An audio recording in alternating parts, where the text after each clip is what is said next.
लोकशाहीर अण्णाभाऊ साठे यांची जयंती आणि लोकमान्य टिळक यांच्या पुण्यतिथीनिमित्त 15 नथोबा इंगवले प्राथमिक शाळेत विद्यार्थ्यांची वक्तृत्व स्पर्धा आयोजित करण्यात आली।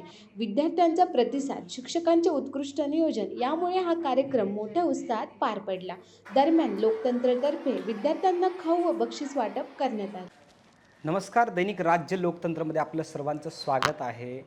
आज आपण पिंपरी चिंचवड महानगरपालिका मुली शाळा क्रमांक 52 या ठिकाणी आलेलो आहोत। आज या ठिकाणी लोकशाहीर अण्णाभाऊ साठे जयंती साजरी करण्यात आलेली आहे। तसेच त्याप्रमाणे बाळ गंगाधर टिळक लोकमान्य बाळ गंगाधर टिळक यांची पुण्यतिथीसुद्धा साजरी या ठिकाणी केलेली आहे। दैनिक राज्य लोकतंत्र संयुक्त विद्यमाने या शाळेमध्ये हा उपक्रम आज या ठिकाणी जयंती साजरी करण्यात आलेली आहे। हेच कार्यक्रमाचं आयोजन कशा पद्धतीनं झालेलं आहे हे जाणून घेण्याकरता आपण येथील शिक्षकवृंद, मुख्याध्यापक या सर्वांना आपण त्यांची प्रतिक्रिया आपण या ठिकाणी जाणून घेणार आहोत। आज आमच्या शाळेमध्ये पिंपरी चिंचवड महानगरपालिका पिंपरी निलक शाळा या शाळेमध्ये दैनिक लोकतंत्र आणि पिंपरी चिंचवड महानगरपालिका प्राथमिक शाळा पिंपरी निलक यांच्या संयुक्त विद्यमाने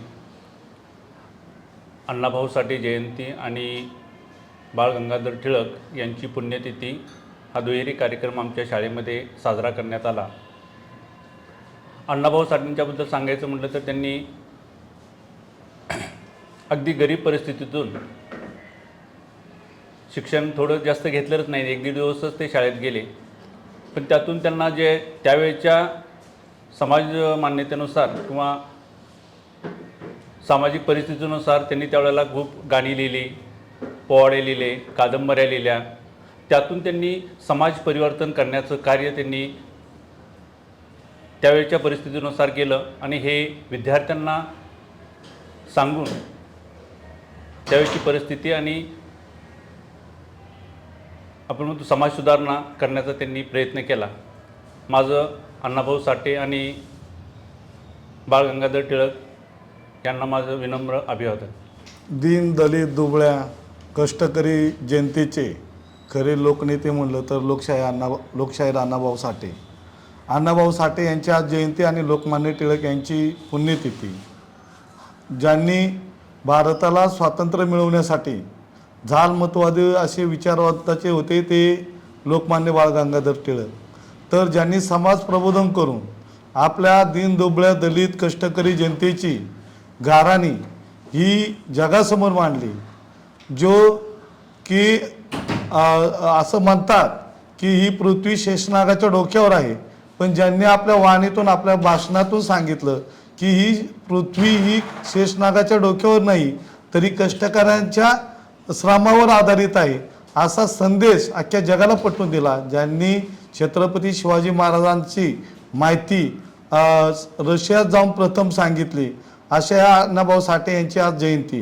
जेव्हा महाराष्ट्र चळवळ उभी राहिली महाराष्ट्र मुक्तीसाठी, त्यावेळेस अण्णाभाऊ साठेंनी जे आपले ग्रामीण भागातले युवक हे मुंबईला कष्ट करण्यासाठी जायचे आणि नवीन लग्न झाल्यानंतर त्यांच्या पत्नी ह्या गावी राहायच्या, त्यावेळेस माझी मैना गावावरती राहिली असं त्यांचं एक विदारक असं लावणी त्यांनी त्या कष्टकऱ्यांच्या जीवनावरती रेखाटलेले आहे। अण्णाभाऊ साठे यांची राष्ट्रीय स्तरावरती आज लेखन वाचन प्रेरणा दिवस म्हणून साजरा केला जातो। आणि अण्णाभाऊंचा जन्म हा अतिशय गरीब कुटुंबात सांगली जिल्ह्यामध्ये वाळवा तालुका आहे आणि वाळवा तालुक्यात वाटेगाव गाव आहे। ह्या वाटेगाव गावामध्ये त्यांचा जन्म झालेला आहे। 1.5 दिवस त्यांना शाळेत जायला मिळाला आणि ह्या 1.5 दिवसाच्या शाळेमध्ये त्यांनी फकीरासारखी ऐतिहासिक कादंबरी लिहिली, कितीतरी पोवाडे लिहिलेले आहेत, शिवाजी महाराजांवरती पोवाडे रचलेले आहेत, त्याचबरोबर त्यांनी लावण्या लिहिलेल्या आहेत आणि महाराष्ट्र चळवळीमध्ये त्यांचा खूप मोठा असा सिंहाचा वाटा आहे। ज्यांनी कवितेतून, लोकनाट्यातून ज्यांनी देशाला दिशा दाखवली असे अण्णाभाऊ साठे यांच्यासारखेच या शाळेमध्ये शिक्षक आहेत की जे कवितेतून विद्यार्थ्यांना मार्गदर्शन करतात। सर, एखादी कविता तुम्ही आपल्याला म्हणून दाखवावी। हो, माझ्या या कवितेचं नाव आहे आभाळाची आम्ही लेकरे।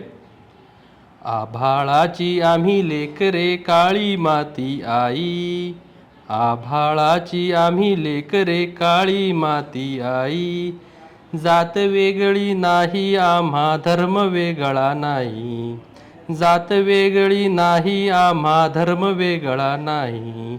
आभाळाची आम्ही लेकरे श्रमगंगेच्या तीरावरती, कष्टकऱ्यांची आमुची वस्ती. श्रमगंगेच्या तीरावरती, कष्टकऱ्यांची आमुची वस्ती.